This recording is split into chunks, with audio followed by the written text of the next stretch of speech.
I'm so glad you're with us here on the Clark Howard Show, where our mission is to serve you and empower you so you make better financial decisions in your life.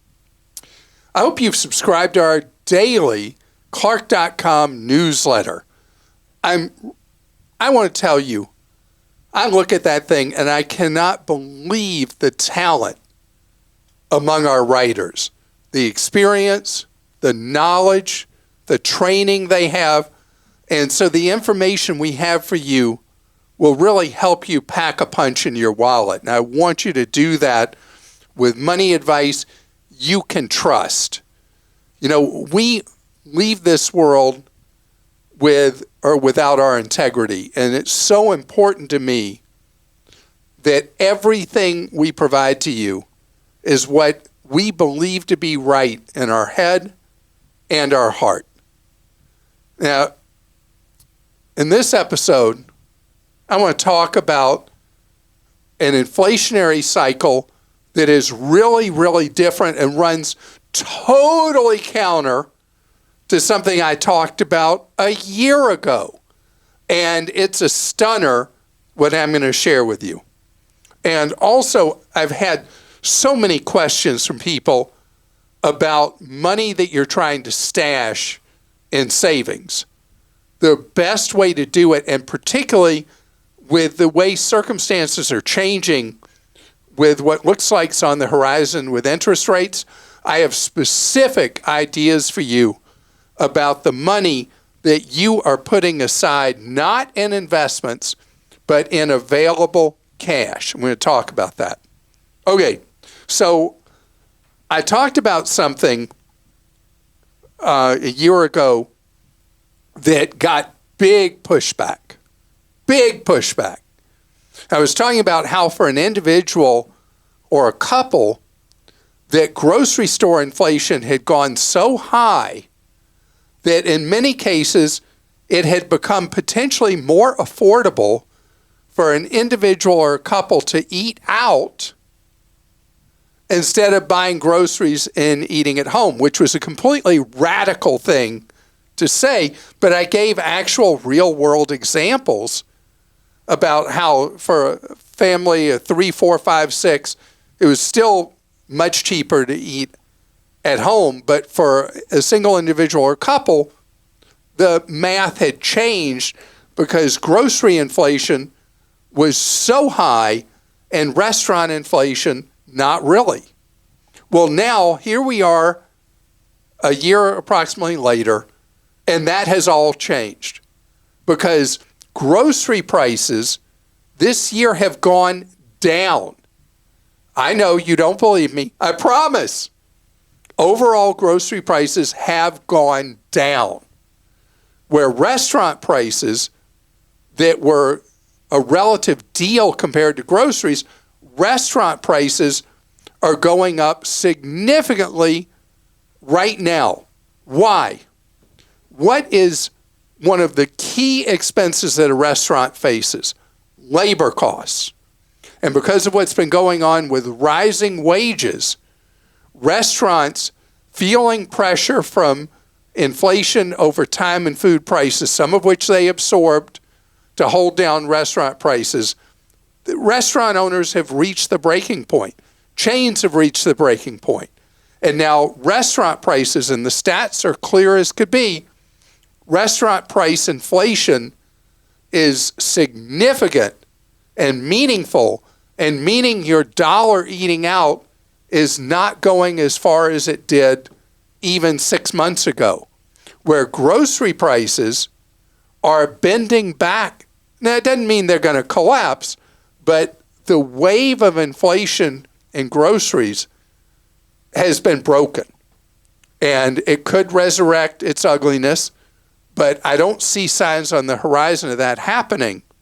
And so the normal effect of eating at a lower cost, buying groceries and eating at home is clearly there again, even for a single individual or a couple. So eating out becomes a lifestyle choice again, where for that brief window I talked about a year ago, it was, for many people, a toss-up or cheaper to eat out than buy groceries and eat at home. We're back to the historical thing where I can't give you the green light for your wallet to go eat out as a way, hey, I'm saving money by eating out. That's over. Now, what will happen in the restaurant business is restaurants will hit a point of price resistance. And when they hit that, restaurants adapt. Restaurateurs are so great at adapting to circumstances, and they will do whatever. I was at a restaurant recently in Tulsa, Oklahoma, when I was there for our habitat build. We were doing our second annual Clark Howard Blitz build in Tulsa, and we were at dinner, and we went to a restaurant that had converted from traditional a waiter and waitress service. They had pivoted where you ordered at a counter or on your phone. And then a server would bring your food to you, and that was their involvement in the process. So basically, they had food runners instead of what they were doing before. And that's one of the things that you're going to find a lot of mid-price restaurants are going to go to labor-saving systems that give them the ability to serve you in a different way, but able to keep price points at a price that's pleasing to your wallet. And then there will be places that so much a part of the experience is the atmosphere and the waiter or waitress service, the server service, whatever you'd call it. And they will still do that, but the cost pressures and labor pressures are going to lead to more and more places going to a hybrid where you're responsible for ordering, you might pay on your phone, whatever it is, and the food will come to you, but you'll do the other things involved with it except the cooking. Krista? All right. Any restaurant you like to frequent converted from having full waiter service to something more? Oh, yeah. Several have, actually. And we've actually been eating out less because of the prices and everything else. So John in Texas says, I listen to your podcast every day. You always talk about how bad whole life policies are and how we should purchase term. My wife and I are looking for long-term care protection. Your website article on LTC recommends a hybrid policy, which is essentially a whole life policy. It is a whole life policy. Is this a situation where you would recommend one? Yes, it's an exception to my rule. So if you're really worried about the cost of long-term care insurance, a hybrid insurance policy is a viable alternative because the long-term care insurance market is flat out broken. The insurers have repeatedly broken promises to people who, in good faith, bought policies even decades before. And what they do is they put you into what is called the insurance death spiral.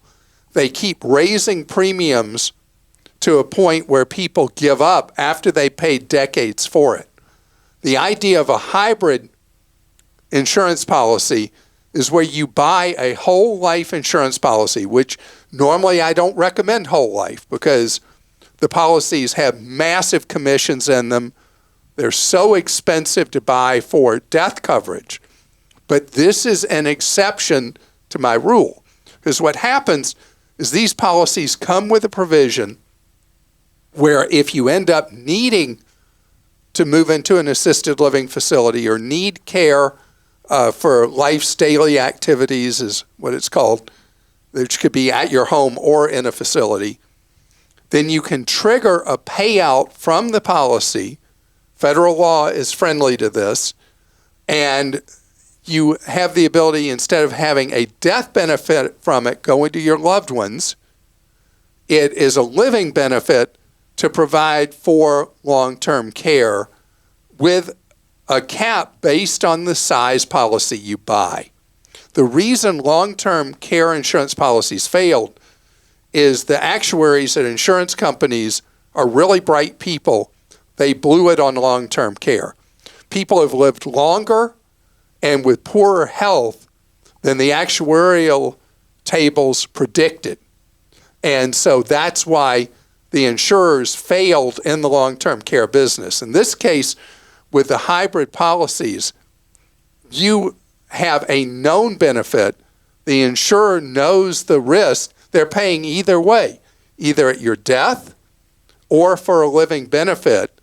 And so it is a compromise kind of strategy for you to have peace of mind about whatever amount of coverage you buy for long-term care embedded in that hybrid policy.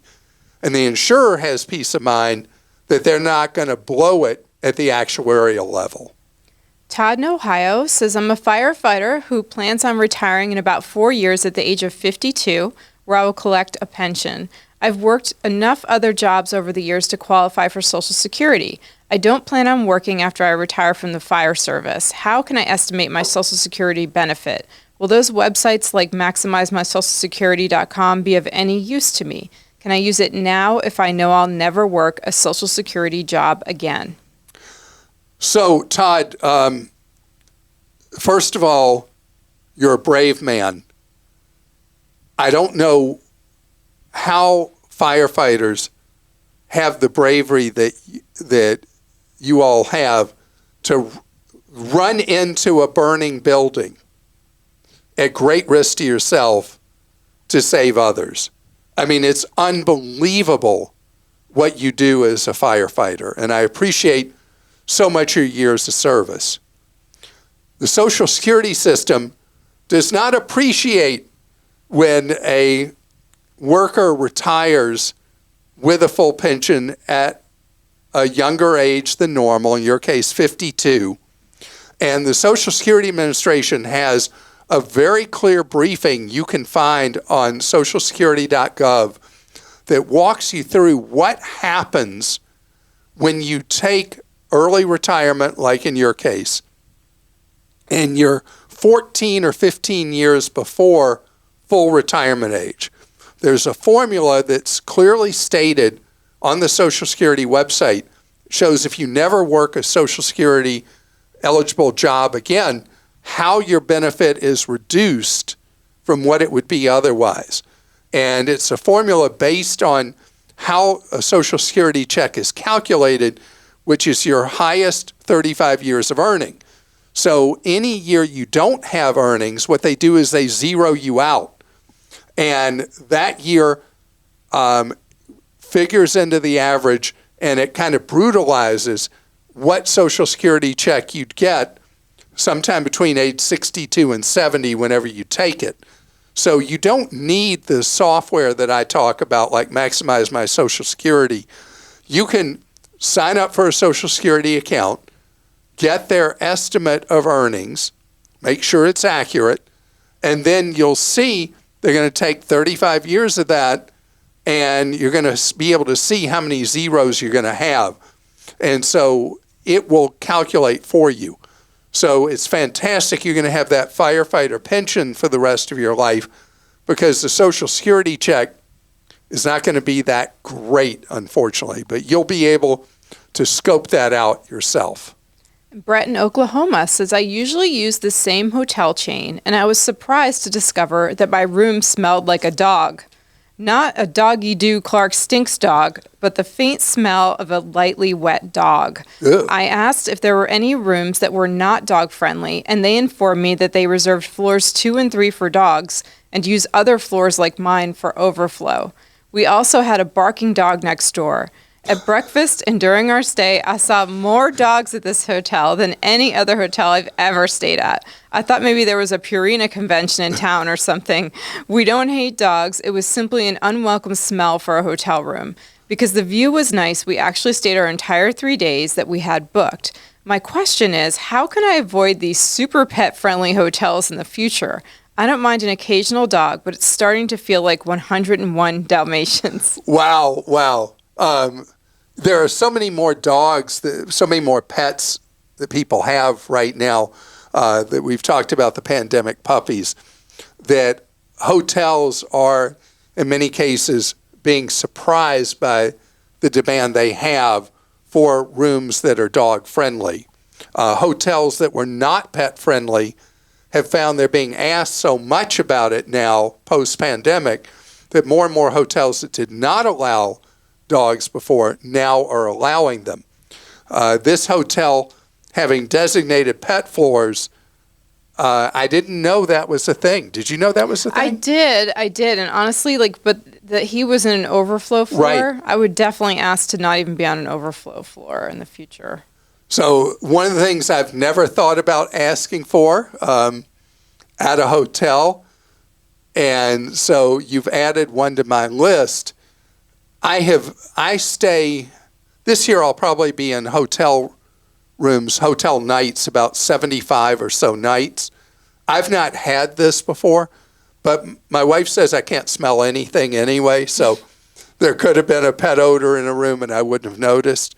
But thank you for pointing this out, and for people that are sensitive to smells, knowing to ask that at a hotel check-in is great. And I'm really sorry that it was a bit of an inconvenience for you in the hotel. And you make clear you're not an anti-pet or anti-dog person, which is something that was really smart for you to point out, because dog owners are very sensitive about things involving their pets.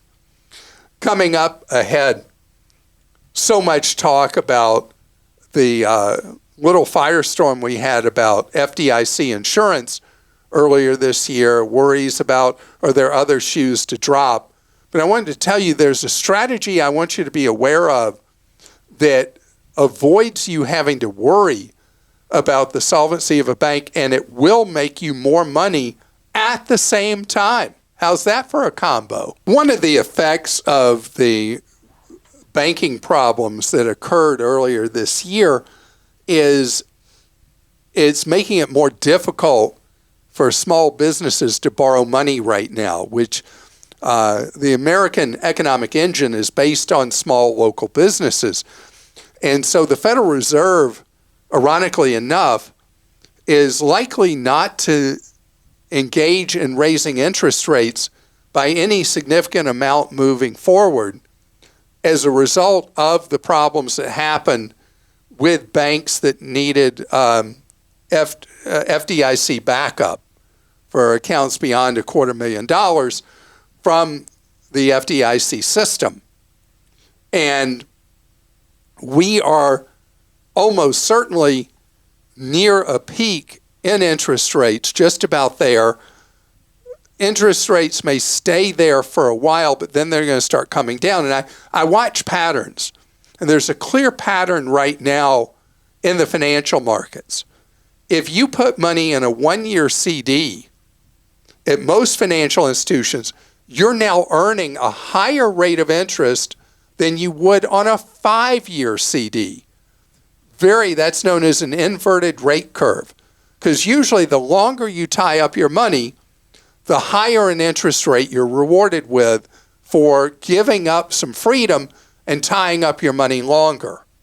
And so normally I talk about, money you don't need in the next few months or next year, that there's an advantage to buying a longer-term CD. And I talk about the CD ladders. I've talked about it, for decades. The idea that if you divide your money into piles and you first buy a 1-year CD and a 2-year at the same time, 1 year, 2 year, 3 year, 4 year, 5 year. And then every year, you've got 20% of your money back available to you. If you don't need it, you buy a new 5-year CD, and you always have 20% of the money you parked in CDs available to you. That's called the ladder. And the idea is to eventually get all your money in 5-year because you earn the most money in it, except now, because the markets are pricing in a slowing economy and reduced inflation. Inflation is still with us, but down significantly from where it was before. And so interest rates may well be really close to their peak. So what institutions are paying varies wildly on any CD. And you have the ability to shop around and find the best deals available right now on 5-year CDs. So money you know you're not going to need for a good long while, that is money you don't want to invest, but you'd like to have it in reserve and savings. This is a time that's a really good idea to buy a longer term CD, like a 5-year CD. So how would you do that? How do you shop around? How do you find it? All right, this is a twofer. I've talked through the decades also about why you buy CDs through a discount broker instead of buying them directly from a bank.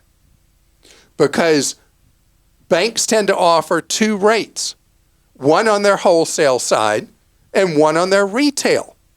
And they take advantage of their most loyal customers that go direct to them to buy a CD and offer a better deal through discount brokers because they're trying to grab some what's known as hot money.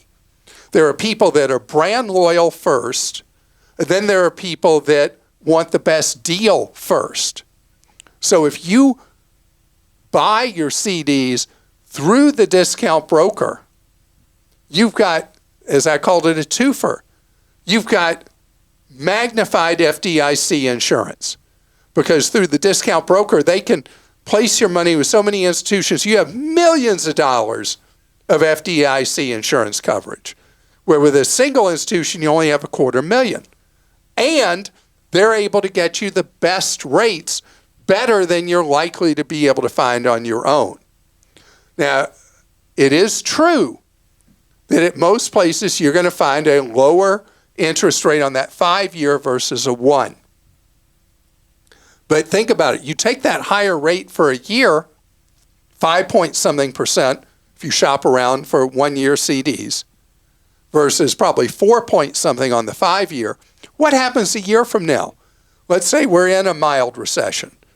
Let's say we've truly broken the back of inflation a year. Then when you go to buy a new CD a year from now, the rates may be much lower than they are now. So that's the advantage of doing a ladder even today. The money you know you're really not going to need for 60 months, put a meaningful amount into a 5-year CD. Money that you feel like you'd like to hedge your bet some because who knows for sure which way interest rates are going to go. You can do a 1-year. And yes, you'll get the higher rate on the 1 than the 5. But the 5-year money, you know you'll get at least that 4-point-something% for the next 5 years, which is very favorable. One thing never to do, this is a never rule. Unless you hate your money, you have to hate your money to do this. Go to Bank of America, Wells Fargo, Chase, or Citibank to buy CDs because they play you for a fool. They pay such ridiculously low rates on their CDs. They're taking advantage of you. You let regular old savings sit in Bank of America, Chase, Citi, or Wells Fargo. They're playing you as a fool again. Don't let them do it. And remember, the discount brokers are your best friend. Places like Wealthfront, Betterment, Schwab, Fidelity, Vanguard. That's where you're going to get the best deals, FDIC insured, on your CDs and on your savings as well. Go to questions. Casey in North Carolina says, my boyfriend and I are heading down the path to marriage. Congratulations. And although he hasn't proposed yet, I have convinced him to purchase a lab-made diamond. Don't worry. The next step is picking a venue, and we can't seem to justify spending $10,000 for a party that's only going to last 6 hours. We work so hard to save our money, only to spend it in an instant. Any suggestions on ways to avoid spending so much money on a party? And we did have a couple of other questions. One was from a mom who has 2 daughters getting married this year, and she was asking about buying the flowers from a warehouse club. The wedding, you can do the wedding flower kits, and just how else they can save money. So you just addressed one of them right there with the flowers. My oldest, Rebecca, when she got married, she and her husband made a decision. I've told this story before. I said, I've got this money, Rebecca, for your wedding, You can either spend it on your wedding, or you can spend as little as possible on your wedding and use the rest for a down payment on your home. And that's what they chose to do. And they did an ultra budget wedding, from the flowers to everything they did. People would say they cut every corner, but you were at the wedding. It was a beautiful wedding. Beautiful. And I have to say, your son-in-law makes you look like a big spender sometimes. He's so good with money. Oh, he makes me look like I'm careless with my money. Travis is so he's so good. So thrifty. So how do you do the party? Number one, never use the word wedding with any facility. Second, you say wedding, everything goes up in cost. Now, we had a number of Clark stinks from people in the wedding business when I said this before, but it's a fact. Number two, we've got all these nature centers in any metro area in the United States, and they have pretty informal kind of facilities. You can rent those for a party very inexpensively. There are any of a number of park-like settings that have public parks that have indoor-outdoor kind of venues that you can, they're screened-in kind of covered places that you can have a very inexpensive wedding. My daughter's wedding was at a public park. And, I'm sure we'll get to this. Sorry, I'm probably getting ahead of you. No, you're so into the wedding stuff. Go ahead. Well, they got married on a Friday, from what I recall, and that also saved money. So getting married on a different day. Yeah, and my nephew got married on a Monday night because that was the cheapest they could rent a place. So it runs in our family. It does. This spirit of thrift. So it does not have to be expensive at all. And so as someone else pointed out when this came up before, why does no one ever mention getting married at a church and using the friendship hall or whatever it's called at the church, where you can have an extremely inexpensive reception in a church hall? And I guess I failed to mention it because so few weddings anymore are in churches. But that is an alternative that's a very affordable way to not have a reception at some expensive place, have it right in the church facility. Okay, Mark in Oregon says Clark mentioned that he was taking mass transit and walking because he was waiting for his new tires to come in. Couldn't he continue to drive on the old ones until your new ones came in, or did you drive them until the tread came off? So it was neither. The tire got a catastrophic rip in it from some kind of nail kind of thing that, ripped it. And so the car was not drivable. The car comes with no spare. So many cars now come with no spares. And the tires had to be special ordered. And it ended up being 11 days for the tires to come in. It was supposed to be 4, ended up being 11. And so I got a lot of great exercise. My step counter from Garmin, the steps went way up. And some days the weather was not so favorable. I got wet a couple of times waiting on public transit. But it worked out fine. And you gave me a ride twice, didn't you? I did. I was your Uber driver. Yeah, I appreciate it. You only gave me 2 stars. I was really upset about that. You know why? You didn't stop to get me a double cheeseburger on the way to and from. Yeah, I kidnap you and take you to a vegan restaurant. You would love that. Okay, Mac in Arizona. Man, that's mean. Says, my 18-year-old son is receiving a $100,000 settlement from a car crash last year. Oh, is he okay? Thankfully, he has recovered. Okay. He will graduate from high school next month and is not planning to attend college. He is a painter at an auto body shop and likely will pursue a career in that. We're recommending he max out a Roth for this year and the next 2 years. That leaves him approximately $80,000 to potentially save for a shop of his own, future home, or to invest. Since he's already 18, we don't have control of the money. Shucks. But we want to encourage him to be smart with it. He wants to make good choices with it as well. If this were your son, what would you recommend? Okay. So first of all, I'm so glad that he recovered fully from the accident. Second, you're on the right path with the Roth, year after year after year, not just for a 3-year cycle. Your son should keep putting money into the Roth year after year, even though he may use part of this money for a down payment on a house, buy a shop, whatever, because the Roth gives you this great advantage. The money grows tax-free and is spent tax-free if held till retirement age. But it also has a wrinkle that if he just keeps putting the money in and ends up not needing the money for a down payment on a house, it stays in. If he doesn't need the money to buy a shop, it stays in. And then it grows tax-free forever. We're talking about a number of years to get a substantial amount of that money in a Roth. But it gets him in the habit of building up future retirement savings. Doing that at 18, man, it puts him on easy street down the road like you cannot imagine if he keeps doing that. $6,500 a year is allowed to go in the Roth.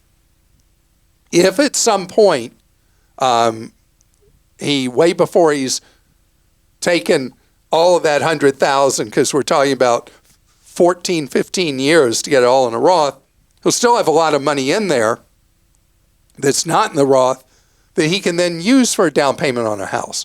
He can use it for buying a shop. But let's say it eventually all gets in there, and at some point he needs money to buy a shop or buy a house. He can withdraw his contributions, none of his earnings, but his contributions, tax and penalty free. So a Roth can be both a intermediate term savings account and a long-term tax-free investment account for retirement. It can play both roles in his life. In the meantime, what should he do with that cash? So if he's putting money into the Roth each year, the money that is outside the Roth, probably half of it could go in because of the number of years it would be till he could put that money in. Half of the remainder could go into a simple index fund or balanced fund. Just go on Investopedia and read what a balanced index fund is. And the other half should go into simple savings account at today's best interest rates, which right now would be somewhere 4 point something percent. That would be the quickest back of the envelope thing I could say. But the most important things you shared, you have a son who's very industrious. You have a son who doesn't want to blow this money, wants to build a future for himself, which is priceless. But the most priceless thing of all is he was injured in an accident and has made a full recovery. And what an exciting, great event all those things are about your 18-year-old son, having that kind of maturity and also the recovery from the accident. And I want to thank all of you for being members of Team Clark. If you enjoy this podcast, I hope you'll subscribe. If you get an opportunity, please give us a review. And if you like what we do, share it with someone in your life that you like, because they can benefit as well. Have a great day.